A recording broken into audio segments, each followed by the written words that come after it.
The movie begins with dramatic scenes of Earth facing catastrophic destruction. Severe storms, the effects of climate change, rampant pollution, and general human negligence have rendered the planet nearly uninhabitable. We are then introduced to Aniara, a state-of-the-art spaceship designed to transport human refugees from Earth to Mars in just 3 weeks. The ship is the epitome of luxury and self-sufficiency, equipped with everything needed for survival. It provides food, oxygen, water, artificial gravity, and all necessary amenities to ensure a safe and comfortable journey for its passengers. In the next scene, the journey from Earth to Mars begins, and the travelers are attended to by staff who ensure their comfort. The trip starts with much anticipation, with passengers exploring the various amenities including a shopping mall, swimming pool, nightclub, looks-maxing workshop, and restaurants. Our protagonist, Mima Robe, is responsible for managing Mima, an extremely advanced artificial intelligence system capable of accessing human memories, their best experiences, and happiest moments to create an immersive 360-degree virtual reality simulation. Mima is on board Aniara to simulate Earth's natural beauty, and Mima Robe's job is to operate the AI and train people on how to navigate its otherworldly experiences. When one steps under Mima and lowers their head, they are completely swayed by the illusion. It makes them feel as if they were back on Earth when it was green, lush, and beautiful. The AI is mainly designed to heal people from stress and anxiety and help them navigate their emotions after the destruction of Earth. This experience feels so real that some might get lost in it. Only a person such as Mima Robe with proper training and focus and control can manage this sophisticated system effectively. In the next scene, Mima Robe accesses Mima and relives her memories of hiking into a vibrant forest and eating fresh fruits. Not many are interested. Most people are indifferent to the AI, as the 3-week journey to Mars seems too short for anxiety to really set in. After a brief introduction to the virtual reality system, she takes 5 passengers into the Mima Hall and provides them with instructions on how to start experiencing Earth's green and lush environment. Suddenly, the spaceship collides with space debris, causing a powerful jolt. Some debris hits the nuclear reactor and completely destroys its propulsion and navigation systems. The crew soon realizes they've lost their way and have ended up in an unknown location in vast space. Maybe they should have put some shields around that reactor instead of building a shopping mall. To settle the ensuing chaos among the passengers, the captain streams a video message across the ship and explains that Aniara had to make an abrupt course correction to avoid the space debris. Unfortunately, one piece of debris pierced the ship's nuclear reactor, causing an immediate meltdown within the reactor's core to prevent a catastrophic explosion and nuclear fallout. The crew had to eject the reactor with all of the ship's fuel. This drastic measure has left the ship without propulsion or navigational control. It is now drifting off course with every passing second. The captain explains that while this predicament is severe, it will eventually be resolved. The plan is to wait for a celestial object or planet to come close enough for them to enter its gravitational field. The captain mentions that this could extend the 3-week journey to as long as 2 years or more. Expectedly, this revelation sends a wave of panic among the passengers, as their anticipated 3-week journey has abruptly transformed into a 2-year ordeal.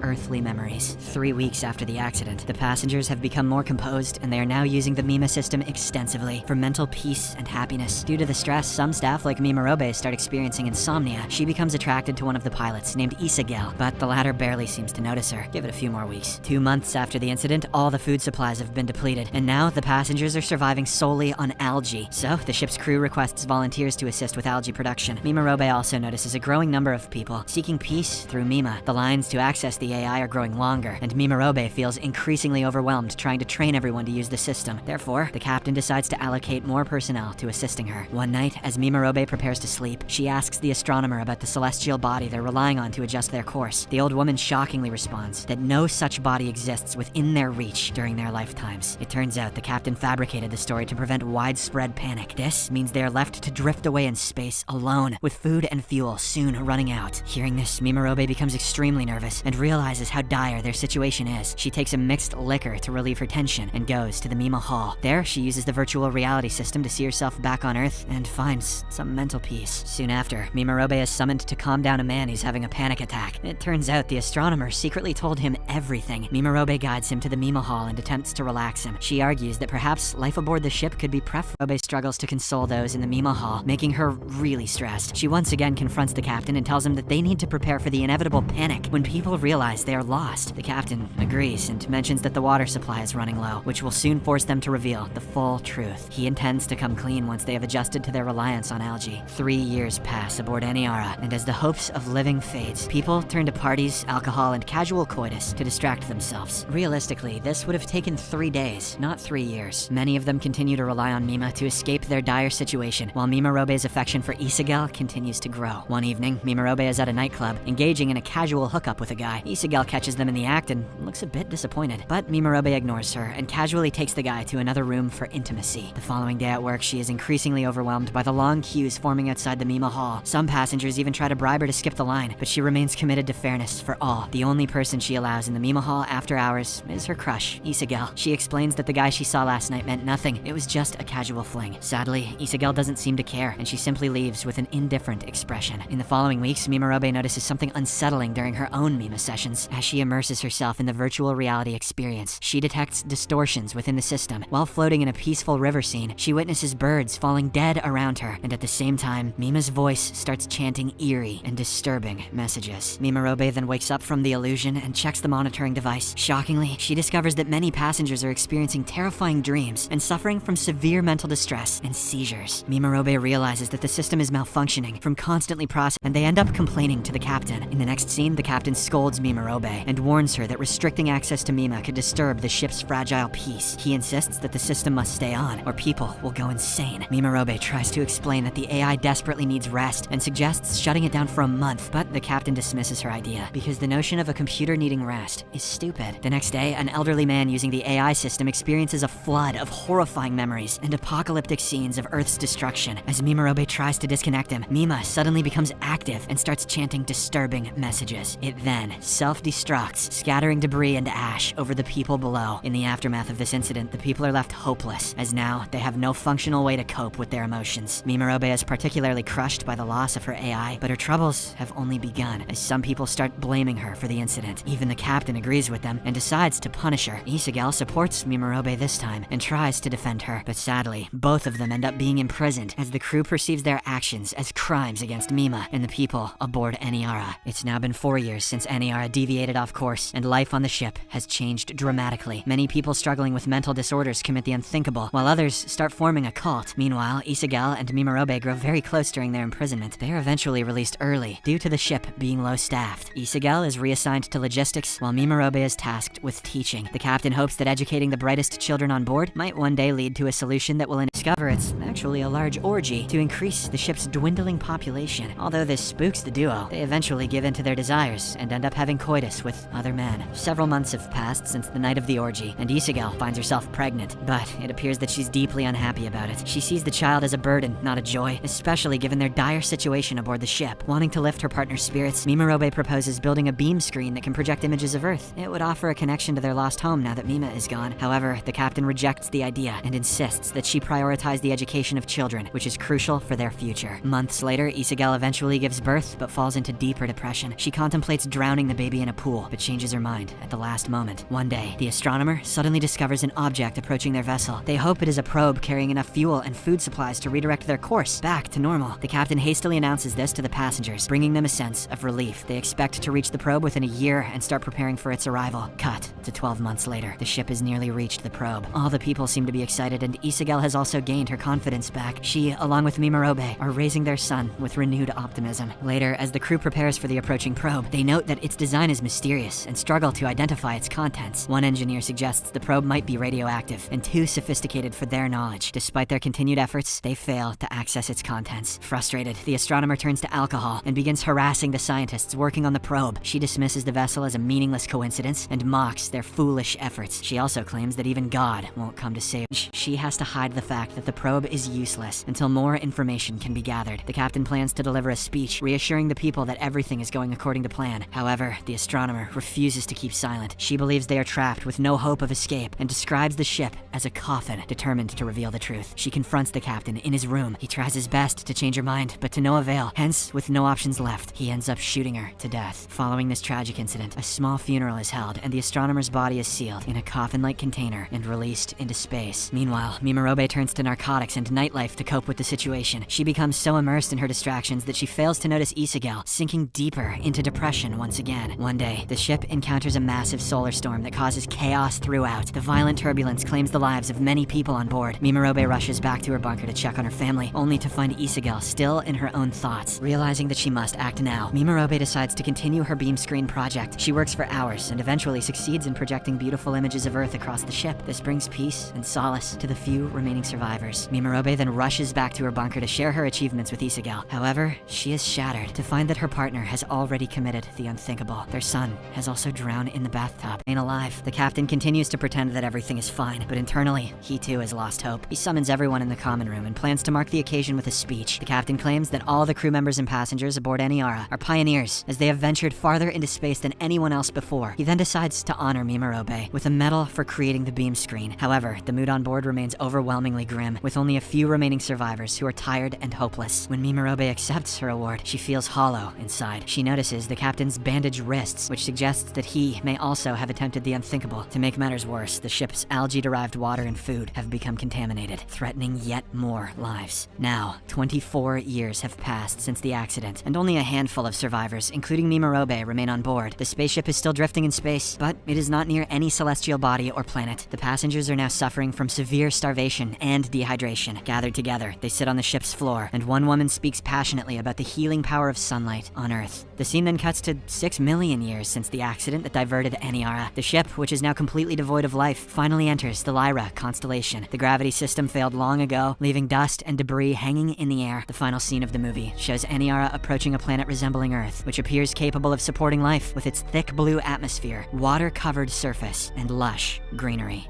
Subscribe for more videos like this, turn on notifications, and leave a like to help the channel out. Thank you for watching.